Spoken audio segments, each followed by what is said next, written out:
This is on them, not you. Do not blame yourself for their brokenness. Today we're addressing a particularly perplexing question. Why do people cheat on their perfect spouse? I know you've seen this. You have this friend who's successful, beautiful, and personable. Their marriage looks amazing from the outside. Then you find out they've been the victim of a cheating spouse. It might not even be your friend that this happened to. Maybe it happened to you. And you're thinking, I have all these wonderful qualities. Everyone is telling me so. I know this about myself. Yet my spouse cheated on me. How can this be? You might think those truly wonderful qualities would in fact safeguard your relationship against infidelity, but the reality is much more complex. Hang out with me and Elvis for the next few minutes while I explore 11 reasons why infidelity occurs even in seemingly ideal relationships. And before I do that, I want to emphasize as strongly as I can that there is absolutely no excuse for cheating. And I want to be clear that what I'm going to do is try to help you understand the brokenness that might be going on within your spouse's head. But that is absolutely no excuse for things going on inside their pants or skirt with anyone but you, their partner, or their spouse. Are you tracking with me? Great, and thank you very much.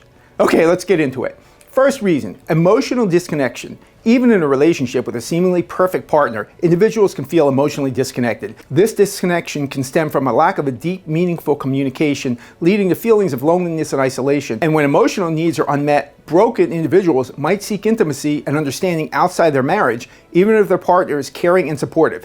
This is on them, not you. Do not blame yourself for their brokenness. Second reason, desire for novelty and excitement. Some broken individuals crave new experiences and excitement, which can fade in a long-term relationship. They don't have the maturity to enjoy the deep, warm glow of a maturing relationship. The thrill of a new romance or the allure of a different partner can be a powerful draw, regardless of how attractive their spouse might be. This desire for novelty can drive people to seek affairs as a way to inject excitement back into their lives. Again, this is their brokenness. You are not the problem here.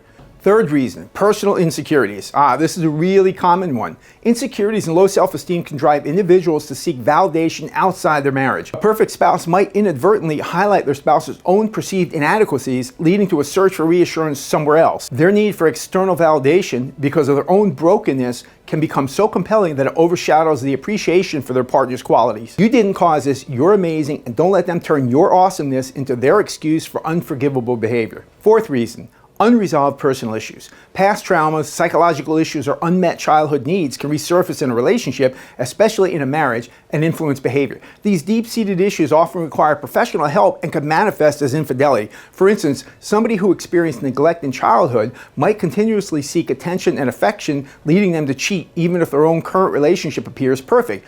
You probably had no idea that these deep-rooted issues were inside them, and it's not your fault. You're fine. This is on them. Fifth reason, midlife crisis. Can you even believe this is a thing? But it is, probably for more guys than women. During a midlife crisis, people often reevaluate their lives and seek change, including new romantic experiences, when they really should be getting counseling to help them deal with the realization that this carnival ride called life does not last forever.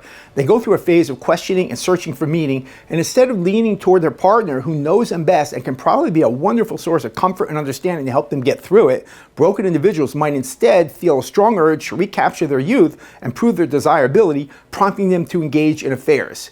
Again, it's not your fault. Don't absorb their brokenness. Don't question yourself, okay? All right, sixth reason, narcissism and entitlement. Some people have a narcissistic personality, leading them to believe that they deserve more than what they have. Their cheating has nothing at all to do with their spouse. They just feel so entitled to more attention and admiration. Narcissists also lack empathy, making it easier for them to justify their infidelity to themselves. If you're married to a narcissist, get out now. Seventh reason, opportunity, temptation, and a lack of impulse control.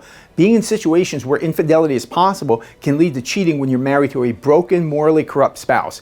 Years ago, I worked in the corporate world, and I was shocked to see how much cheating went on during corporate trips, especially in hotel bars once the liquor started flowing. Now, for a morally bankrupt person, the temptation combined with the lack of self-control and impulsiveness to act on immediate desires with no immediate consequences in most cases can make cheating seem like a viable option. If this has happened to you, again, it's not your fault. This is on them. All right, the eighth reason, sexual variety.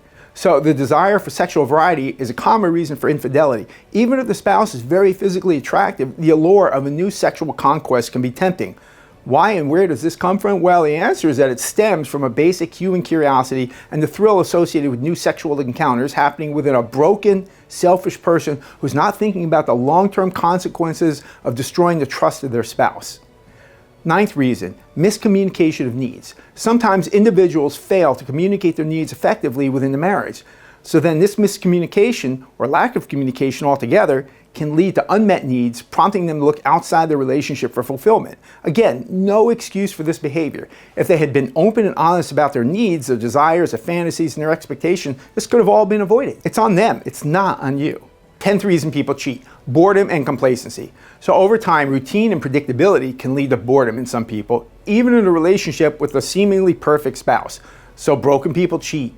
What they should have done is put that energy into the relationship and re-energize it. Throw some new spark into it and make it fun and exciting again. 11th reason, impostor syndrome. I saved the really interesting one for last, impostor syndrome. This is the feeling of being a fraud despite evident success and accomplishments. In the context of a relationship, an individual might feel unworthy of their seemingly perfect partner and fear being exposed as inadequate. So this might lead to self-sabotaging behavior, including infidelity, as the psychologically broken person grapples with their perceived fraudulence and attempts to manage their insecurities. Imposter syndrome will cause an individual to believe that they do not truly deserve their partner's love and affection, no matter how perfect the relationship appears from the outside. They've got this internal struggle going on where they're afraid they'll be exposed as a fraud. So they cope by seeking out relationships with people who are inferior to them in any number of ways: career, finances, age, status in life, because they can feel in control, or where the stakes of being exposed as an imposter are much lower in that kind of a relationship. So they get temporary validation and relief from their feelings of inadequacy, and they feel competent and worthy. Imposter syndrome can also lead to overcompensation, where they try to prove to themselves that they're still desirable and capable of maintaining multiple romantic interests. If you're dealing with the aftermath of infidelity, whether considering divorce or reconciliation, seeking professional guidance is crucial. So call a great family law attorney who can help you navigate these difficult waters and find a path forward. Hey, thanks for watching. Be sure to click subscribe, like, follow, and turn on the alerts so that you'll get notified when we post our newest videos. Please share these videos and leave us comments and ask us questions. Also, join our Facebook group at Georgia Divorce and Custody, and I'll see you again on the next video. Thank you very much.